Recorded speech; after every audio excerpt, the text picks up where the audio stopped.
And in the end, who benefited most from 9/11? What foreign countries benefited from 9/11? What did foreign intel services know about the attacks before they happened? On the day of the attacks, the losers were the 2,977 civilians who were murdered. The losers are the American people, the rest of us, who lived in a country permanently transformed, stripped of its fundamental constitutional rights. We're $7 trillion poorer with nothing to show for it. Nearly 5 million people were killed in the post-9/11 wars, most of them civilian. Entire countries were destroyed. The world was destabilized. Tucker Carlson just exposed how the US government exploited 9/11 to destroy our rights. And in this clip, he gets into this in talking about how these things have led to long-lasting negative repercussions for the American people that have stretched decades since 9/11, and why the American people still don't have answers over it. So let's get right into it. Please like the video and subscribe to the channel. The 9/11 Commission failed to fulfill the single task it was charged with, explaining how 9/11 happened and why. Instead, it lied. But the 9/11 Commission did achieve another goal. Bush is winning, baby! It protected the Bush administration, which went on to win a resounding re-election victory in the 2004 elections. It also provided a basis to radically transform our country and our way of life in the United States. The final 70 pages of the 9/11 report detail a long list of recommended reforms. Those so-called reforms radically expanded the power of the very same agencies that failed to protect the United States from the terror attacks. With my signature, this law will give intelligence and law enforcement officials important new tools to fight a present danger. Some of those changes, like the Patriot Act, passed before the Commission even issued its report. We did not need new laws to allow wiretapping and surveillance because in all of the channels for the FBI, CIA, NSA, DIA, we had every bit of information we needed to stop the terrorists. Kristen Breitweiser is a lawyer. She's also a 9/11 widow who has spent decades pushing for accountability for what happened on 9/11. The attacks 100% should have been prevented, could have been prevented. The US government had everything it needed to stop the attacks. And yet, It sure did. In fact, the CIA tried to recruit two of the hijackers, something that Tucker talked about in a previous episode, Nawaf al-Hazmi and Khalid al-Midhar, as inside men to al-Qaeda, but wouldn't divulge that to the FBI until August of 2001, by the time that the 9/11 plot was too far to be stopped, if the deep state wanted to stop it in the first place. And she's right about the wiretapping. They took advantage of this tragedy to sell the need for warrantless wiretapping, to shred the Fourth Amendment.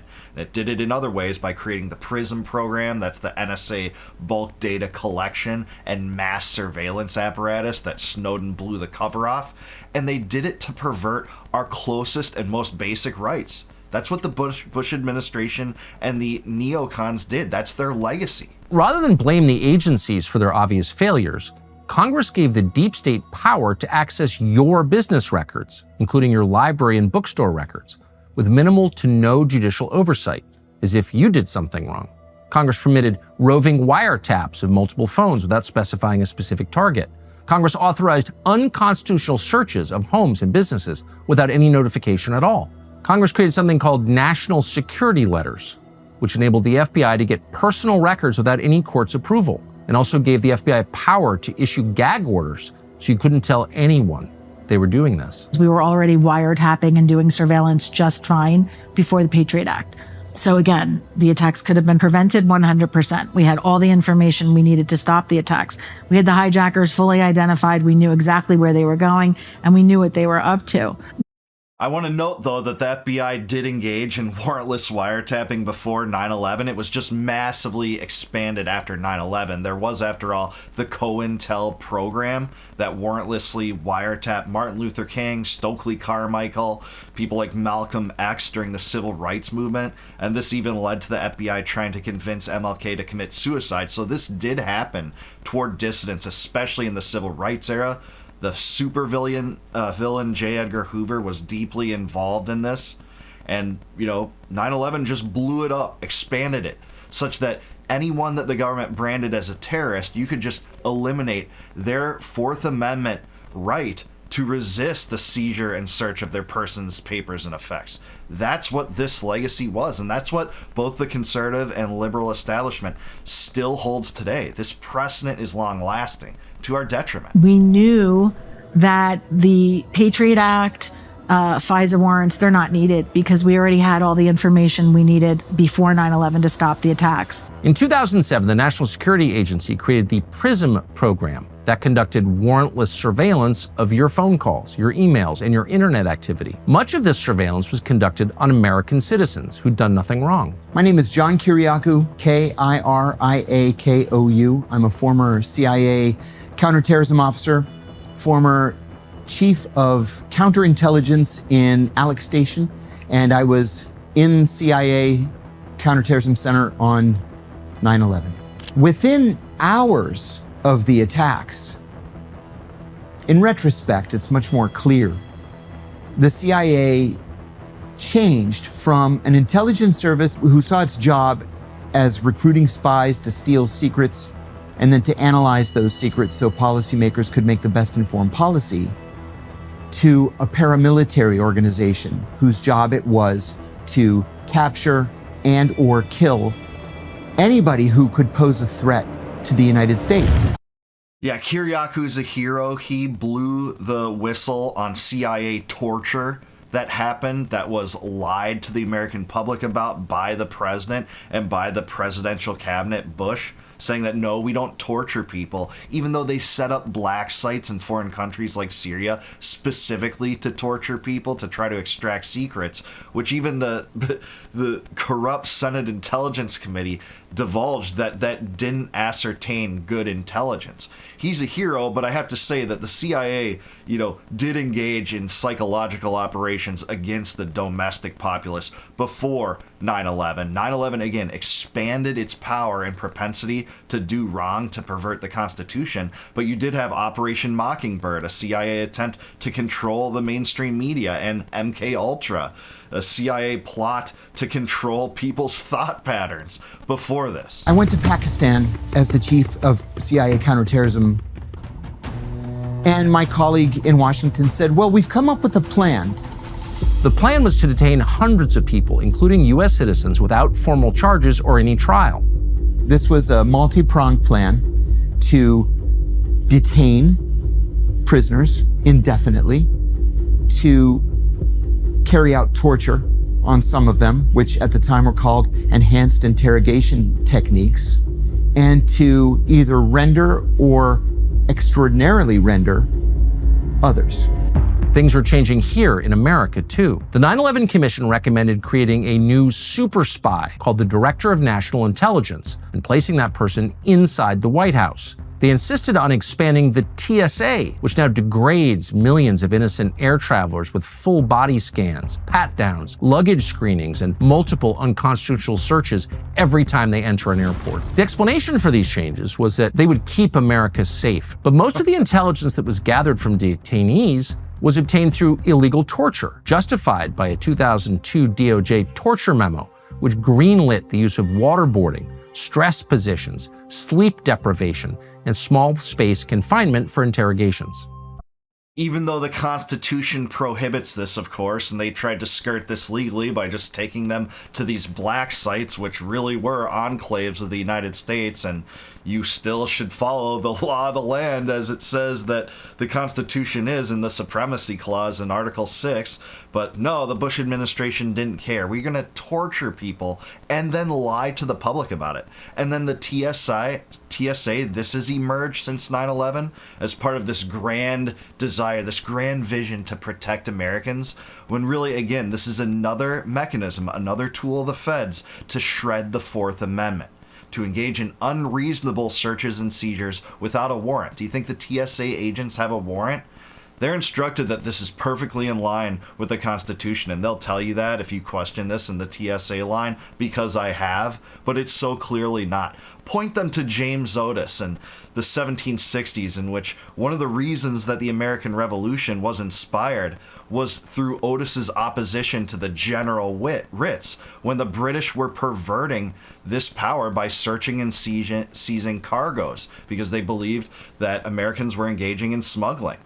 That is the genesis of our right to that, and it's just been completely violated by the feds. By November 2001, It was the CIA's Special Activities Division, not the US military, that had taken Kabul and the fortress called Mazar-e-Sharif. The CIA targeted bin Laden as early as December 2001, but as was so often the case during the tenure of George Tenet, the CIA failed to capture bin Laden. Tenet became CIA director in 1997, just as bin Laden was issuing his first fatwa against the United States.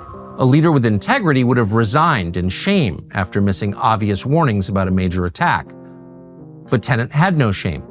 The additional resources and powers the CIA received did not lead to better outcomes. On March 20th, 2003, the US invaded Iraq. It did so based on false intelligence that came from, yes, the CIA run by George Tenet. The United States knows that Iraq has weapons of mass destruction. It was all lies. But in Washington, failure is seen as success and rewarded by. It sure is. They used this to sell the war in Iraq, a 20-year occupation that followed based on this fallacious idea that bin Laden was in cahoots with Saddam, a secular Sunni. And we were supposed to believe that there were, trails that indicated that, Saddam was just an arm's length of passing weapons to bin Laden. It was just absurd, but that is the tale that they sold, and they started to sell it almost immediately after 9/11. We have indications that they had already been talking about invading Iraq within days of 9/11. Like, we can finally get this. We can finally get the neocon project of the new American century dream by invading Iraq, exploiting this to do that. 2015, the CIA's public budget had risen to $15 billion, 500% higher than it was in the mid-1990s when they were fighting for post-Cold War relevance. And by the way, that's simply the public budget. Much of CIA's funding remains classified. Yeah, you're paying and footing the CIA's bill, but you can't even be trusted enough to know its actual budget. That's how down the deep state looks at the rest of us. That's how we are perceived by this criminal government in DC, as if we're not even entitled to that information. What our money is going to, that's seized through a mass extortion apparatus. The FBI was also rewarded for failing to protect America. By 2023, the FBI's budget was almost $11 billion. That's up from $3.3 billion the year of the 9/11 attacks. But none of it made America safer. Before 9/11, Silicon Valley had the highest concentration of millionaires anywhere in America. But post 9/11, Washington, D.C. has the highest concentration of millionaires anywhere in America. And it's because Congress put so many billions upon billions of dollars in counterterrorism and in intelligence, including in literally thousands of federal contractors called Beltway bandits. Yeah, it's not because they trade better or are more entrepreneurial in the districts surrounding DC that the people are so much richer. It's the lobbying class. It's the lobbying class whose pockets are lined by the politicians and giving them beneficial treatments, trade monopolies, subsidies to their firms, etc., in return for favorable coverage. And then it's a revolving door. The people that, make the regulations and the regulatory apparatus go back to serve in the public or the private sector and reap the benefits of that. And then vice versa. A new crop comes in to do the same thing, pushing out competition and keeping this area rich for the lobbying class. It's why the Raytheons and Lockheed Martins and the big banks and big tech and big finance are so much bigger than they otherwise would be where there was actual competition. No, this is economic central planning and regulatory and lobbying central planning by the government. That everybody got rich. After the attacks, the FBI radically shifted agent resources to its top priorities. Those were counterterrorism and counterintelligence and cybercrime. Traditional crime fighting took a back seat. The FBI's drug program has sustained by far the largest reduction in FBI agent workforce, about 550 positions, or more than 80% of the non-supervisory field agents who are permanently reprogrammed. Not surprisingly, this reduction in drug fighting aligned with the deadliest drug epidemic in American history. More than 1 million Americans died. I am not only not a conspiracy theorist, I'm about as far away from being a conspiracy theorist as a person can be. But I'm also a realist, and I made the first half of my career at the CIA as an analyst. And to come to an analytic judgment, you have to look at the evidence. But if you look at the evidence in 9/11, you'll automatically be called a conspiracy theorist. If you have one shade of difference from the official narrative, you'll just be lumped into the same group of people that doubt that planes flew into the towers in the first place. Even though much of this is documented, the fact that the CIA tried to recruit hijackers, that wasn't known for many years, divulged by the deep state in 2022 in an FBI declassified memo. Things regarding foreknowledge, the fact that many people within the CIA believe that they had identified Mohammed Atta and several other hijackers prior to that time. Just talk about those things and you'll be labeled a kook. But that's the truth. Well, the evidence surrounding 9/11 says that there is a far greater story there than we have been led to believe. Many of the people involved in this story should be in prison today. But of course they're not. That's the real story of 9/11. It's the story of winners and losers. On the day of the attacks, the losers were the 2,977 civilians who were murdered. It was the children who found out their parents weren't coming home. The New Yorkers who witnessed the smoke rising from their city. It was the firemen and cops who rushed into the towers to save those trapped inside and died. In the aftermath of the attack, the losers were the nearly 7,000 U.S. service members who were killed in Iraq and Afghanistan, and the 52,000 who were wounded in action there. The losers are the American people, the rest of us, who lived in a country permanently transformed, stripped of its fundamental constitutional rights. We're $7 trillion poor with nothing to show for it. Abroad, the losers were even more numerous. Nearly 5 million people were killed in the post-9/11 wars, most of them civilian. Entire countries were destroyed. The world was destabilized. And man, doesn't he just say it all there? These are the putrid ramifications of the post-9/11 federal policy in the US. These are the fruits of the neocons. This is why the word neocon became a pejorative amongst regular people. Even though some of their ideas, I hate to say, still live on and still are persuasive within this criminal federal apparatus. That is why you have people like Marco Rubio as the Secretary of State today. Despite being part of this Trump administration that was supposedly to bury the neocons, that kind of brand is represented within this administration. No different when it comes to Pam Bondi and Kash Patel and, John Ratcliffe, the head of the CIA, that is as close to an Israel firster as you'll find in this government and, was responsible for expanding FISA 702.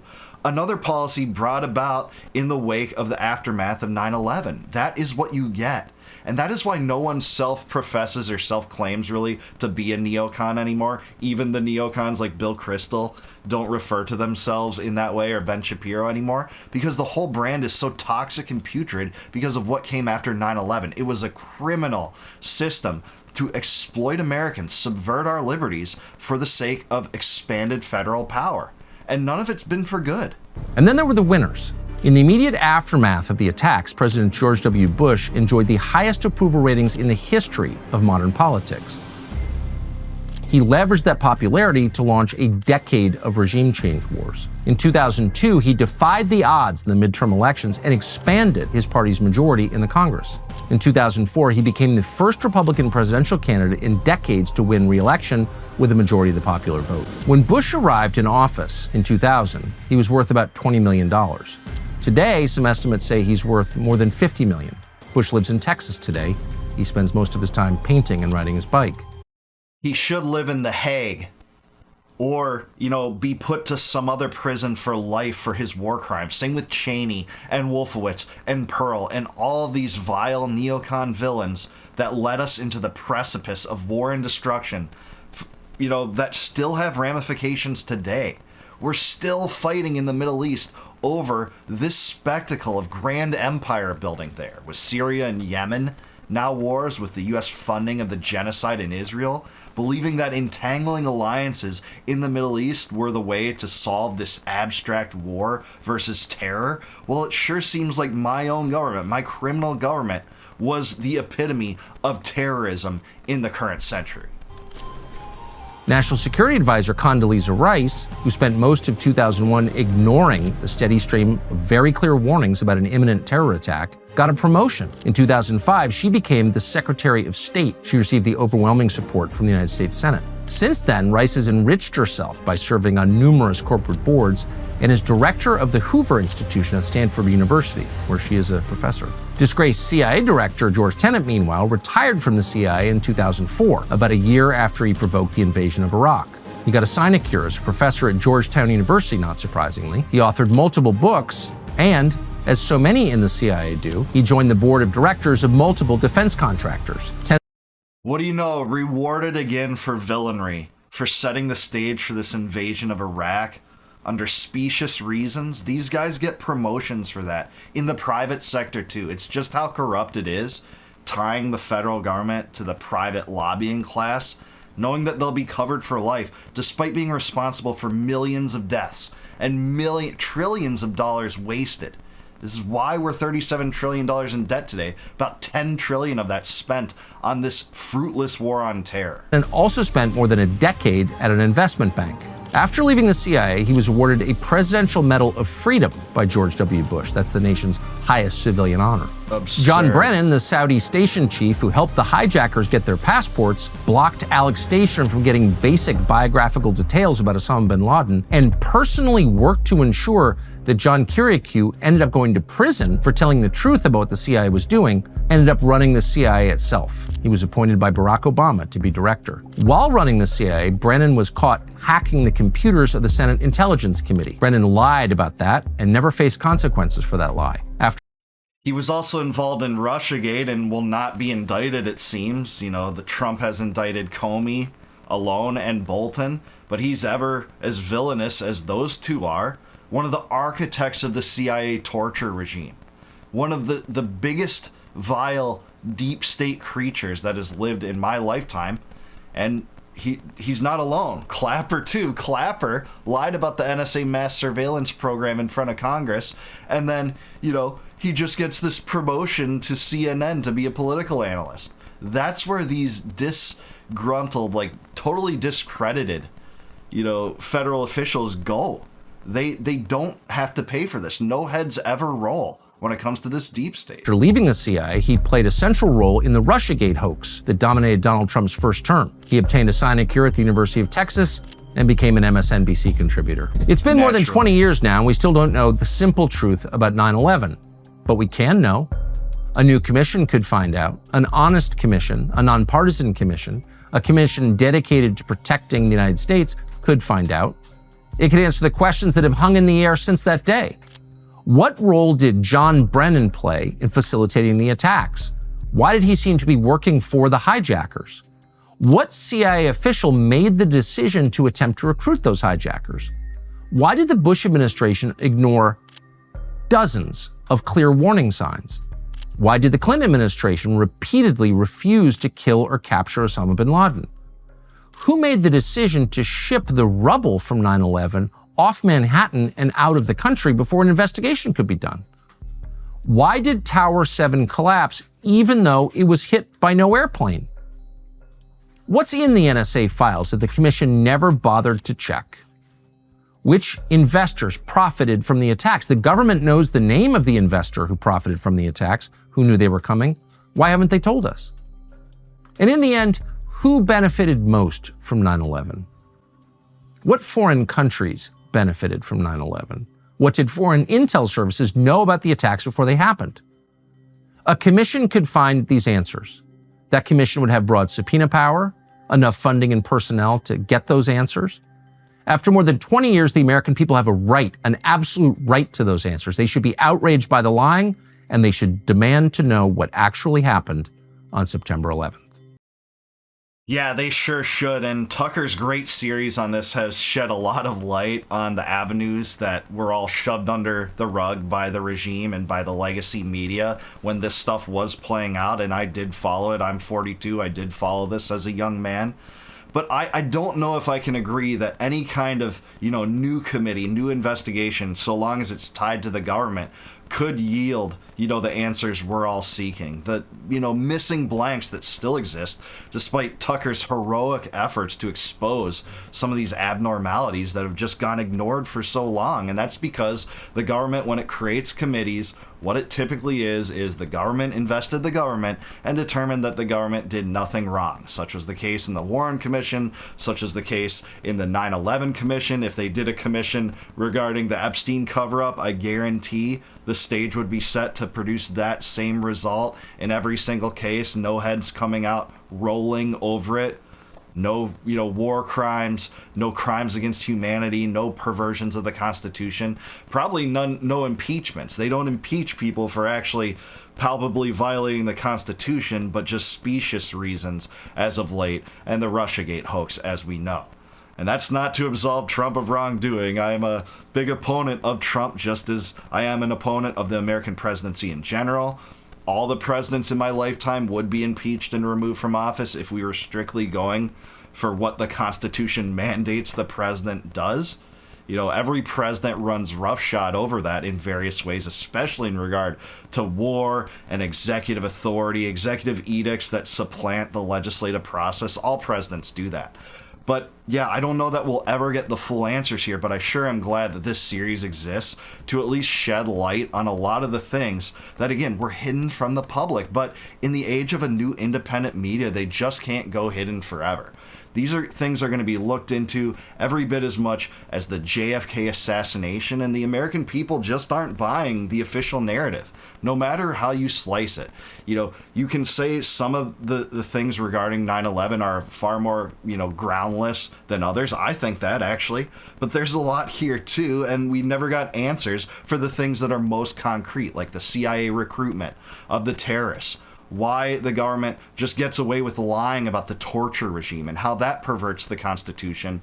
And not only that, didn't lead to good intelligence. We know that for a fact based upon the waterboarding of Abu Zubaydah and Khalid Sheikh Mohammed. It didn't produce very good intelligence, and there's still dispute over who even was the 20th hijacker because of it. We'll probably never know those answers because of how counterintuitive those torture measures were. But it's not only that, it's the perversion of our rights, the Patriot Act, the DHS. We got the surveillance state expanded broadly because of 9/11. All sold because you had to get behind this effort to undermine the terrorists. Well, those same weapons were then wielded against dissidents, not only entrapment plots like in January 6th, but also in the Russiagate hoax with targeting groups by the IRS based on their political inclinations that happened during the Obama administration. That will happen time and time again. No matter who's the president, they will weaponize the power of the state against their opposition. The same thing is happening right now when you see the president doing selective deportations on the basis of, hey, whether a legal resident is a critic of Israel or not. Or that disaster relief funding can't go to organizations that are critical of Israel. That story just came out a few weeks ago. All this stuff has its precedent in germ in 9/11, the biggest expansion of government power in my lifetime outside of the COVID regime. But this seems to have had longer lasting repercussions, at least as we look at history and the future right now. And it's not a good thing. It's something that every dissident, whether they're right, left, center, libertarian, socialist, should oppose. But what do you think? Do you agree with me? Do you agree with Tucker Carlson? Will we ever get any answers? Is it possible to have any kind of investigation that's connected to the government actually yield truth in these matters? Let me know in the comments down below. Please like the video, subscribe to the channel, also subscribe to Tucker. Awesome presentation, Tucker. I really appreciate it. And if you like this video, please consider becoming a YouTube member by clicking the join button below. If you do that, you can get access to all my videos before they go live to the general public on YouTube. And until I see you guys next time, no more war, no more debt, no more inflation, and no more empire. Peace out, guys. Catch you in the next one.